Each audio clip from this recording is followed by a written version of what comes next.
사랑합니다. 축복합니다. 또 하나님께서 오늘 복된 하루 허락하여 주셨습니다. 여러분과 저의 삶 가운데 주님의 은혜와 평강이 가득하시기를 소망합니다. 먼저 찬양으로 영광 올려드립니다. 찬송가 293장 주의 사랑 비칠 때 함께 찬양하겠습니다.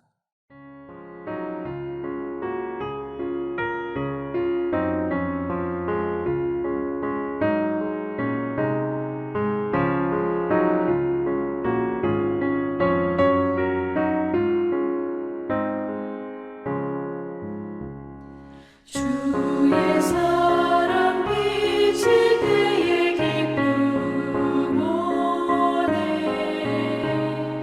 근심 걱정 물러가고 기쁨 오네 기도하게 하시며 힘이 영광 물리쳐 주의 사랑 비칠 때 기쁨 오네 그 큰 사랑 내 맘속에 충만하게 비칠 때에 찬송하네 그 큰 사랑 내 맘속에 화평함과 기쁨 주네 그 큰 사랑 주의 사랑 비칠 때에 그 광채가 찬란하게 우리 둘러 비치겠네 세상 모두 이기고 천국 생활할 때도 주의 사랑 비치네 그 큰 사랑 그 큰 사랑 내 맘속에 충만하게 비칠 때에 찬송하네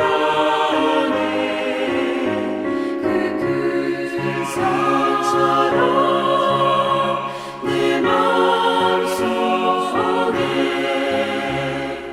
화평함과 기쁨 주네 그 큰 사랑 허락하신 말씀 우리 베드로전서 3장 1절의 말씀입니다. 아내들아 이와 같이 자기 남편에게 순종하라.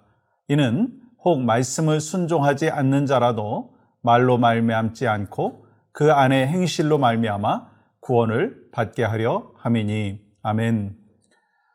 세계 제2차 대전 이후에 발생한 고아들을 대상으로 고아원을 짓고 또 그곳에서 생활하는 아이들에게 충분히 먹을 것을 주고 또 입히고 생활하는데 전혀 불편함이 없도록 또 시설과 또 환경을 풍성하게 지원을 했다고 합니다. 그런데 또 이상하게도 그렇게 많은 투자를 하고 배려를 해줬는데도 불구하고 이 아이들이 이 건강이 좋지 않은 거예요. 사소한 질병에 걸렸는데도 죽는 일이 부지기수였습니다. 그래서 어떻게 이런 일이 있을 수 있을까? 또 학자들이 연구를 하다가 이 원인을 발견하게 되었는데요. 그 원인을 발견하고 놀랐습니다. 그건요, 이 고아원에서 자란 아이들이 건강하지 못한 이유 중에 하나가 이 터치의 부족이라는 거예요. 터치의 부족. 일반 가정에서 자란 아이들과 다르게 부모나 가족으로부터 사랑의 터치를 받지 못했기 때문에 어린 아이들의 그 면역력이 떨어졌고 그것으로 인해서 아이들이 사소한 질병에도 목숨을 잃게 만드는 원인이 되었다는 거예요. 여러분, 이 사랑의 터치가 이렇게 중요하다면 여러분과 저는 살아가면서 이 사랑의 터치를 얼마나 경험하고 있느냐라고 하는 거예요. 또한 구원받은 자로서 이 하나님의 사랑의 터치, 그리고 이 가정에서 부부와의 관계 속에서 사랑의 터치, 이 교회 성도들과의 사랑의 터치, 얼마나 잘하고 있느냐는 거예요. 여러분, 오늘날에 이 가정에서 사랑의 터치가 부족함으로 인해서 위기가 찾아옵니다. 대표적인 증거가 뭐냐면 최근 한국에서 부부의 이혼율이 급속도로 늘어나고 있다는 거예요.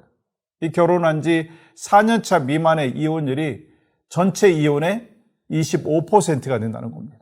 여러분, 이런 상황 속에서 우리 주님은 이 가정을 살리고 어떻게 행복한 가정을 만들지에 대하여 말씀을 하고 있는데, 오늘 본문에 보시면 이 부부 간의 사랑의 터치를 구체적으로 어떻게 해야 될지 말씀하고 있습니다.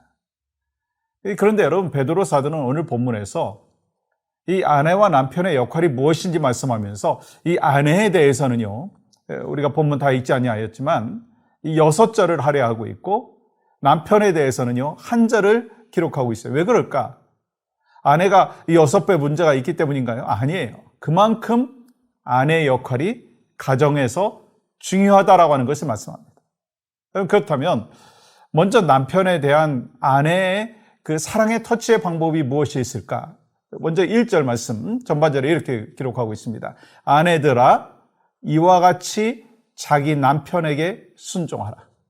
여러분, 남편에게 순종을 하는데 이와 같이 순종하라고 말씀합니다. 이게 무슨 말씀인가? 여러분, 지난주에 이 말씀을 좀 잠깐 되돌아봤으면 좋겠어요.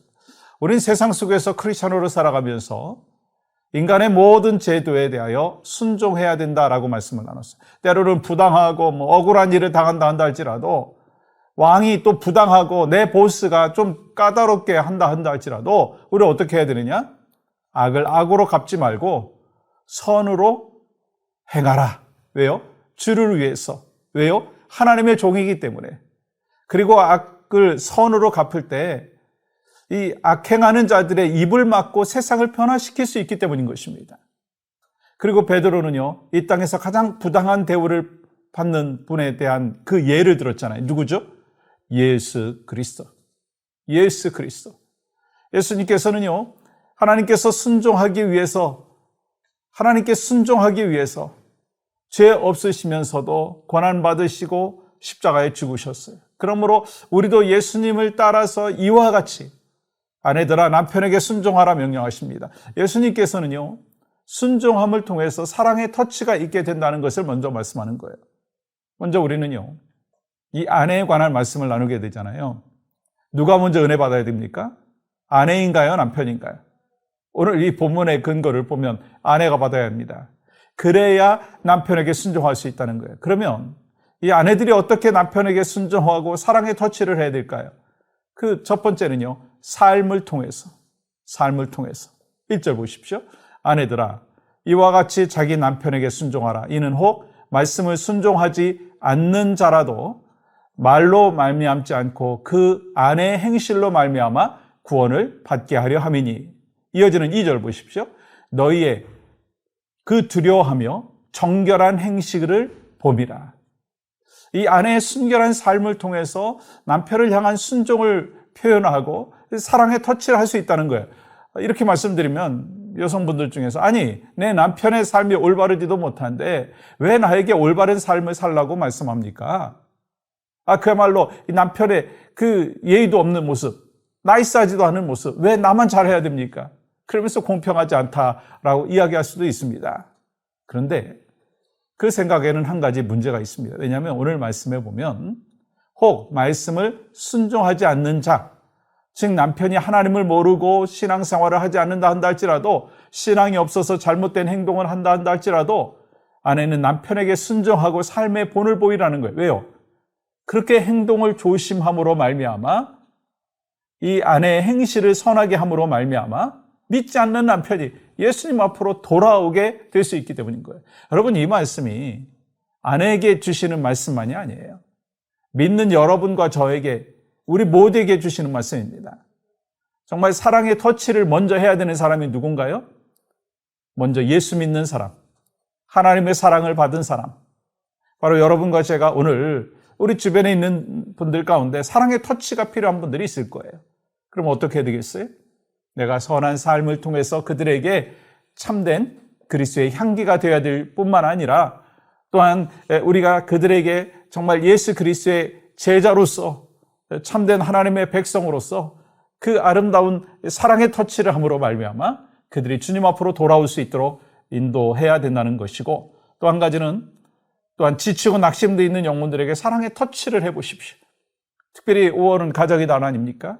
사랑의 터치를 함으로 인하여 하나님이 주신 은혜를 깊이 체험하고 또 복음의 증인이 바로 여러분과 제가 될 수 있기를 간절히 소망합니다. 우리 함께 그 마음 갖고 기도하기를 원하는데요. 내가 먼저 예수님의 사랑을 체험하고 가정과 주변의 사람들에게 사랑의 터치를 할 수 있게 하여 주시옵소서. 사랑의 터치를 통해서 상처받은 영혼이 치유되게 하시고 잃어버린 영혼이 구원받게 하여 주시옵소서. 함께 기도하겠습니다. 하나님 감사합니다. 오늘 또 우리에게 복되고 귀한 날 주셨습니다. 하나님의 사랑의 터치로 인하여 우리가 구원받고 하나님의 백성이 되었습니다. 우리도 주님의 사랑을 받은 자로서 사랑의 터치를 하는, 그래서 예수 그리스도의 참된 증인의 삶을 살아가는 복된 하루 될 수 있도록 인도하여 주시옵소서. 예수님의 이름으로 기도합니다. 아멘.